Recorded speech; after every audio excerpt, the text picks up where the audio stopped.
The Armstrong and Getty Show.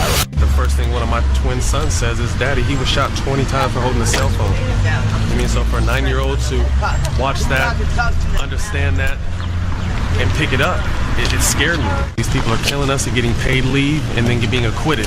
So, why do other cops fear killing us? Because no one's being held accountable. I actually caught that on the local news on Saturday night. That's former Sacramento Kings basketball player Matt Barnes, who said these people are killing us, and there's no accountability, which is a heck of a statement. That's a heck of a thing to say. I mean, if you believe that, then you ought to be rioting in the streets. You should be doing anything to stop that from happening if you believe that's what's happening. The L.A. Times published an article over the weekend, I think it was. It doesn't matter, the last few days, in which they asked a bunch of different experts in use of force by police to watch all the videotapes, the body cams, the helicopter footage, etc., of the Stephon Clark shooting in Sacramento, and render their opinions of it.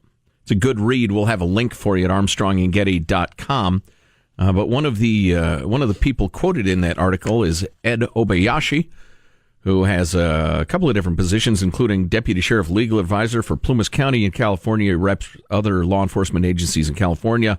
He has testified in court on a number of occasions, officer-involved shootings. And Ed joins us now. How are you, sir? Welcome. Good morning. So, have you had a chance to review all the videos, all the publicly available information on the Stephon Clark shooting? Yes, as shown on the media. Yes. Oh, right, okay. Yeah, and as far as I know, that's all there is. No, the police chief told us there's more. Remember when I asked him? Oh, that's right. Yeah, okay. So, at any rate, what have you decided? What do you think are the key questions as you watch the video and try to assess whether it's justified or not? Well, it's going to boil down fundamentally to one question, whether or not the officers reasonably believed that their lives were in danger at the moment the shooting took place. And that's going to be determined by a number of circumstances, not just what transpired at the moment of shooting, but all the events that led up to the shooting. The radio call itself, pursuing the individual, what they were hearing over the radio, their knowledge of felony crimes being committed by this individual, the threat to the public as a result of these felonies. It'll go on and on.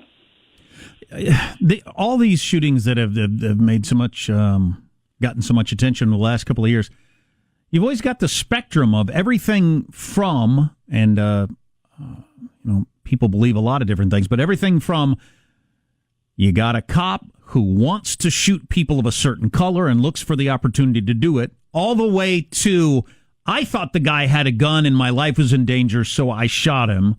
And then maybe somewhere in between of I made a mistake. I'm not perfect. How in the heck do you figure out which of those many possibilities and shades of it, you're dealing with in an individual case?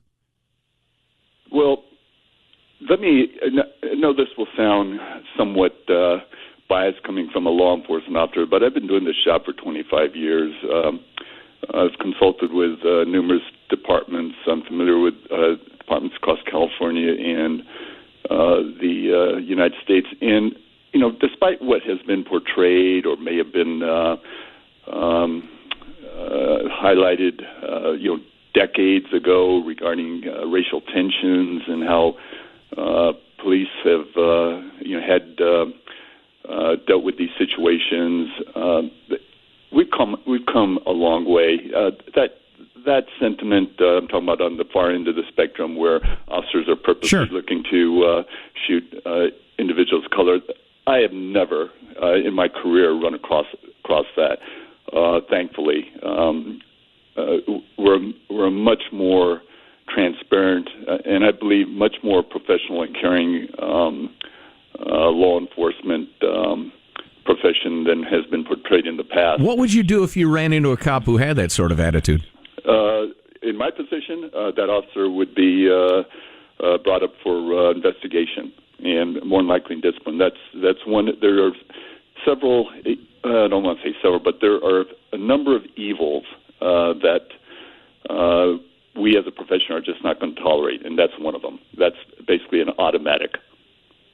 Right. So you say you've never come across a policeman like this, the extreme example I gave, and roughly how many of these investigations have you looked at, do you think? Oh, between taking just, asking to consult, Sure. look at them, we're talking, I can't even imagine, we're talking about hundreds. Okay, so in hundreds of cases, you've never come across where you think that's the situation, yet you've got, for instance, this former NBA player who says they're shooting us down, they're killing us, and there's no accountability. I mean, there are people in the streets who believe that is not only happened in this case, but happens regularly.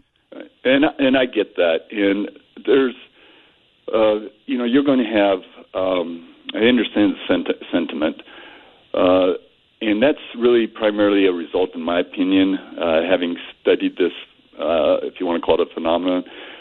Really it is, and for good or bad, it's because of social media. And, that's the world we live in. Keep in mind, when I started, there was no such thing as social media. There was no such thing as cell phones. And so the instantaneous reaction to a video, such as the Stephon Clark videos, that's going to have an immediate emotional impact upon those who may be just predisposed to this opinion. Keep in mind, it's just not Stephon Clark's video, but as you mentioned, you've had all these videos, that have been, have gone viral, everywhere over the past several years. And that tends to ignite passions, and I get it. But it also serves as a valuable evidentiary tool for police, the experts, to analyze to see what really happened. Okay. And that is not going to be an instantaneous reaction. That takes time